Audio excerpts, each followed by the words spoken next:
Hare Krishna, Krishna Krishna, Hare Hare, Hare Rama, Rama Rama, Hare Hare. Hare Krishna, Krishna Krishna, Hare Hare, Hare Rama, Rama Rama. Hare Krishna. I am Rajarsi Dasa. Welcome to Hare Krishna today. This is the third in a series of programs, the overview of the Bhagavad Gita. On our last program, we had been discussing Arjuna's 5 reasons for not wanting to perform his prescribed duty, which happens to be fighting as a warrior. So we started with Arjuna expressing his compassion when he saw relatives, friends on the battlefield. He started to feel sorry for them. Then he said that I won't be able to enjoy. I'm not interested. I'm not interested in gaining even a kingdom in heaven. What to speak about this earth? He said that this won't solve my problem. I don't want any victory and so on. I won't be able to enjoy. I don't want to fight. He's saying he won't be happy. Then Arjuna says, sin will overcome us. He says, sin will overcome us if we slay such aggressors. Therefore, it is not proper for us to kill the sons of Dhritarashtra and our friends. What should we gain, O Krishna, husband of the goddess of fortune? And how could we be happy by killing our own kinsmen? Arjuna is saying, how could I be happy by killing my own kinsmen? So that was where we concluded on our past program, that Arjuna, he is using a criteria to evaluate what is good, what is not good. And that is my pleasure, my bodily pleasure. It is pleasing to my senses. I won't be able to enjoy. Because if I fight, I'll have to kill people, and that would not be pleasing to me. They're related to me. But wait a minute. Is that human life, just doing what is pleasing to your senses? That's animal life. That is living in illusion. Human life means dharmena hina pashubhi sama. That's animal life. Without dharma, pashubhi sama. That's animal life. Human life means dharmo hitesham. What is pleasing to God? That's human life. So if God has come to this earth planet is overburdened by demons. Bhumi Mata, predominating deity, along with Brahma and Shiva and other devatas, they were looking for relief for the earth planet. And they prayed for the Lord to come. And now he comes to relieve the burden of the earth, and Arjuna, most powerful of the warriors, he comes up and tells Krishna, we can't do this thing, Krishna. This will not be pleasing to me. I won't get pleasure from this. Is that what is God's purpose? Created a world for you to live in illusion, in disease, old age, and death, in ignorance. Do you think that that is the purpose of this world? He created it for you to just enjoy your dear ones, near and dear ones. You think that is what is the purpose of this world? What kind of God will create here for you to enjoy, and then you'll be kicked out? No, God didn't create here as a playground for us to enjoy. We have gotten it wrong, and that is why we are repeatedly disappointed. Krishna, he has it as it is in the Bhagavad Gita that this world is dukhalayam. Dukhalayam. He doesn't lie. This world is a world full of miseries. And if you think, it's all right, I'll tolerate, ashashvatam, temporary. You won't be able to stay. You'll be kicked out. That's the harsh reality of this world. In other words, we have some business, we have some duty to do in this world. And that duty is to educate ourselves as to who we are, whom do we belong to, and what's our duty, what we should do and what should we not do. Not that I can't do my duty because I have too many things to do. I have family members, I have too many children to take care of. I don't have time to do religious things, to do things about. I don't have time to study all these things to know who is God. No, I just want to be a fool. I just want to be in ignorance and just eat, sleep, mate, and defend and be just like the animals and become an animal in my next life. This is Kali Yuga mentality. Yes. That's why the Vedas is saying, Uttishta Jagrata Prapya Varani Bodhata. Please wake up. Please wake up. Prapya Vardhan, the soul has now received a Vardhan, a benediction. A human form is not meant to be spent like a two-legged animal. Just eat, sleep, mate, and defend. That we have done for millions of lifetimes in other species, in other bodies. We have done it repeatedly. In kennel, in nest, in sty, in a hole, everywhere we have done these things already repeatedly. When we have human form, then we don't get carried away. What is pleasing to my tongue? What is pleasing to my senses?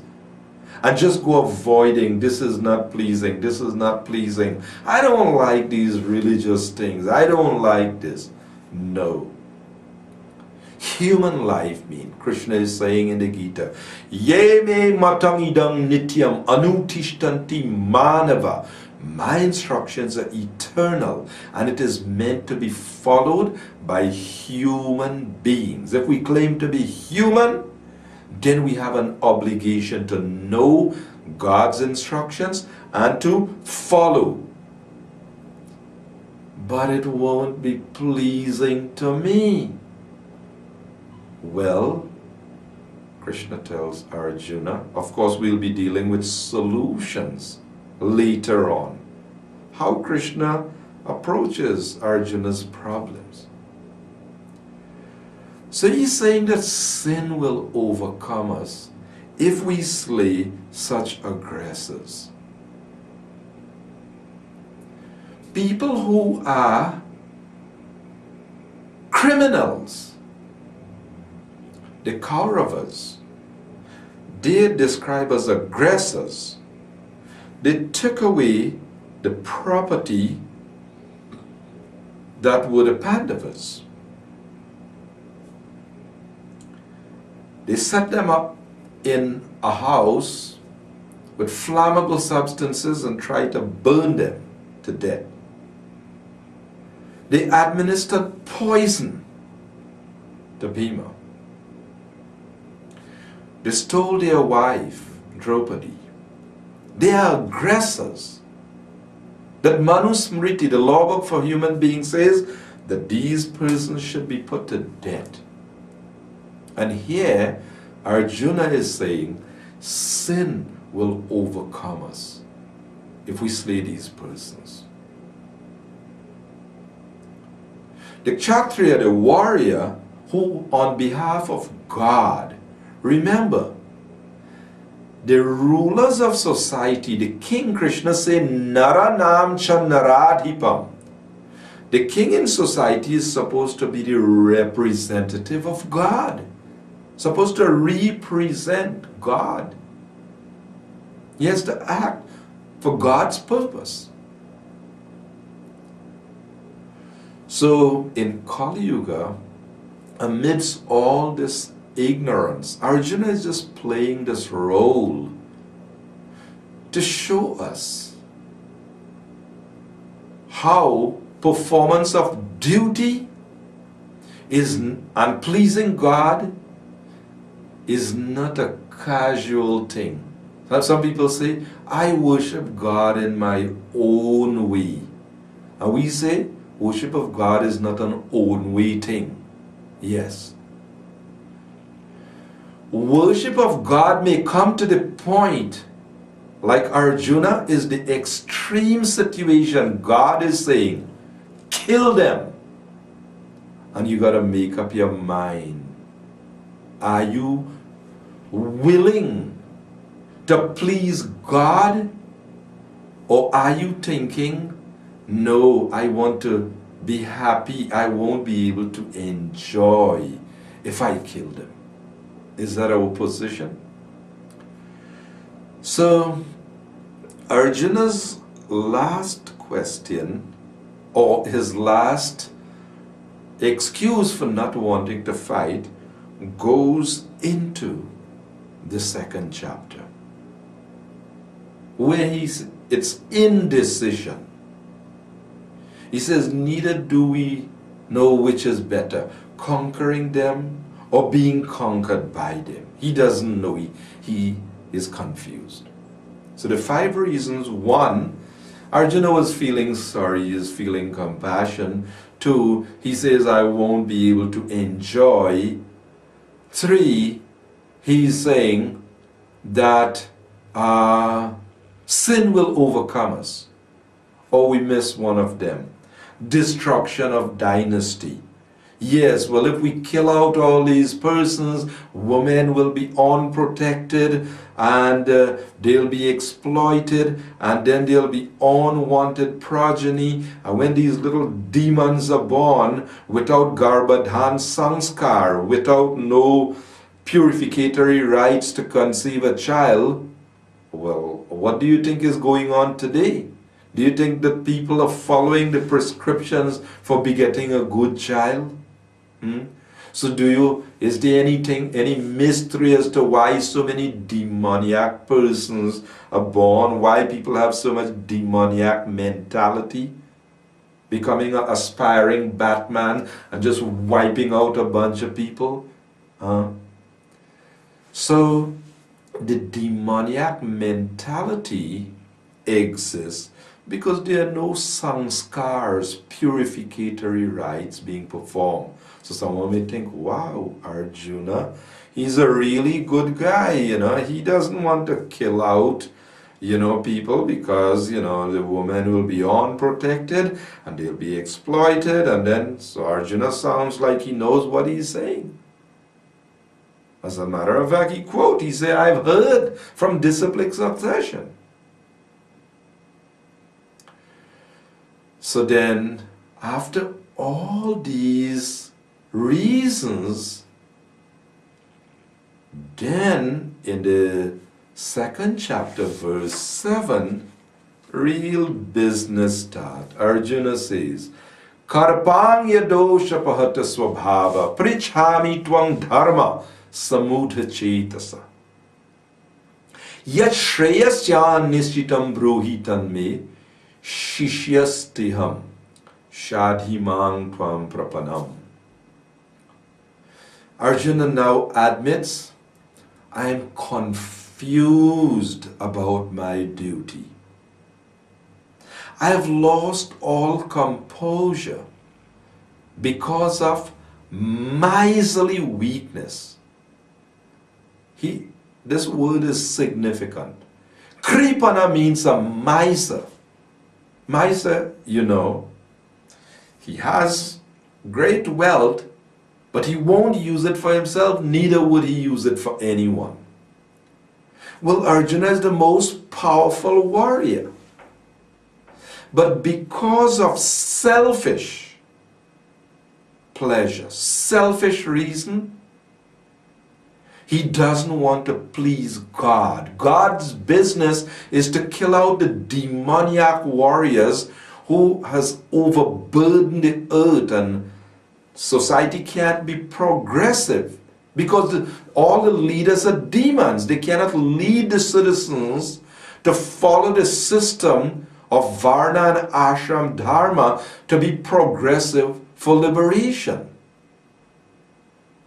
So Arjuna now, based on his own selfish desires, he's a powerful warrior with divine weapons. But because of his own selfish reason, he doesn't want to fight.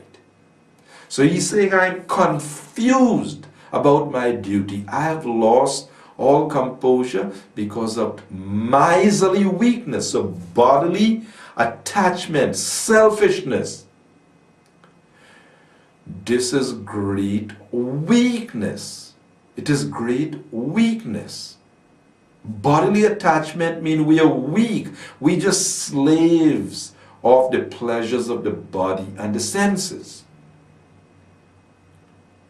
So when Arjuna confesses that I am confused about my duty, I have lost all composure, then Arjuna says to Krishna, you please tell me, yet Shreyas. Shreyas, there are two Sanskrit words. One, prayas. Prayas means the immediate pleasures and the immediate necessities, which happens to be what people are running for in Kali Yuga. This is what the animals go for. Just eat, sleep, mate, and defend.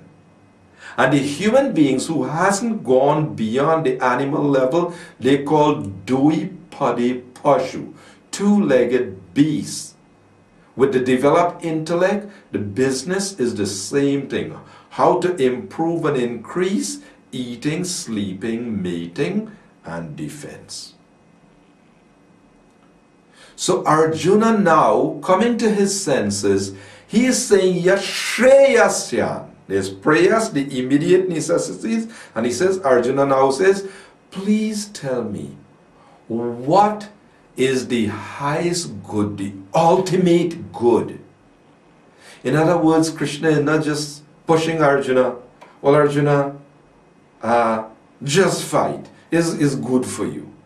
The Bhagavad Gita is meant to give information as to why we should perform our prescribed duties. Why? How we should do our duty. We should do it in knowledge of our Sanatan Dharma. We should do it clearly understanding ourselves to be eternal souls, know our source, God, and act in relation to Him. This is human life. So Arjuna doesn't just want to know, should I fight, should I not fight? Why should you fight? Therefore, Bhagavad Gita, it's a whole science. How people can perform their prescribed duty and become elevated in society. It doesn't matter whether you're Brahmin, Kshatriya, Vaishya, Shudra, Brahmachari, Grihastha, Vanaprastha, Sannyas, whatever position, there is a science and a secret as to how we should act in dharma, that which is pleasing to the Lord. So Arjuna says, Yashreyasyan, tell me what is for my ultimate good. And how would I know that? Arjuna says, Shishyasteham Shadhimang Tvam Prapanam.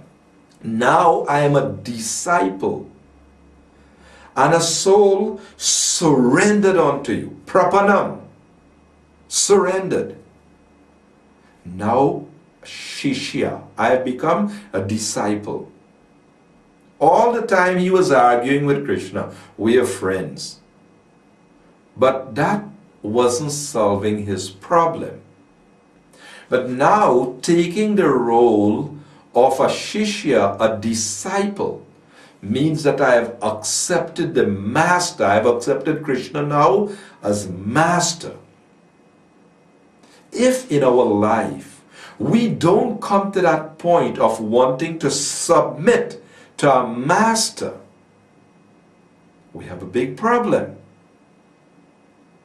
We're going to continue in the cycle of repeated birth and death if we are not willing to submit to a master, a spiritual master. Everybody accept master.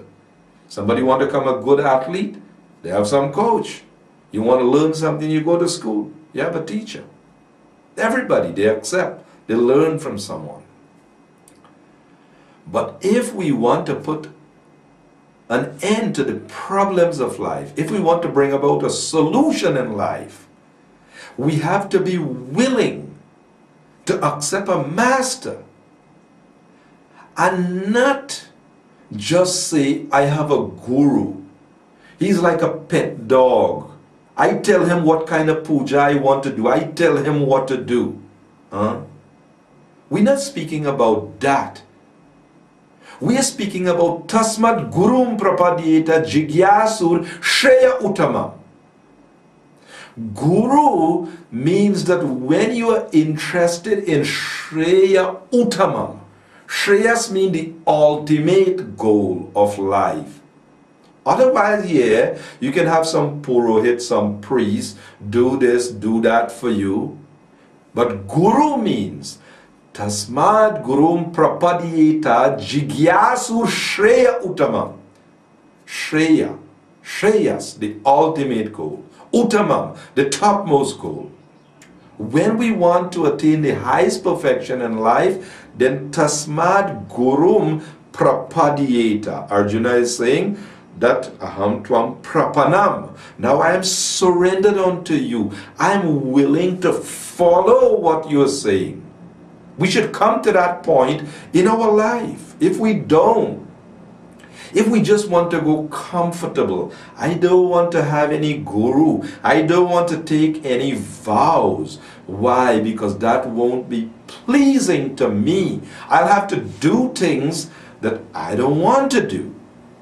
Therefore, I want to close my eyes and practice rabbit philosophy and ostrich philosophy. In other words, I just want to do what I want. If it feels good, do it.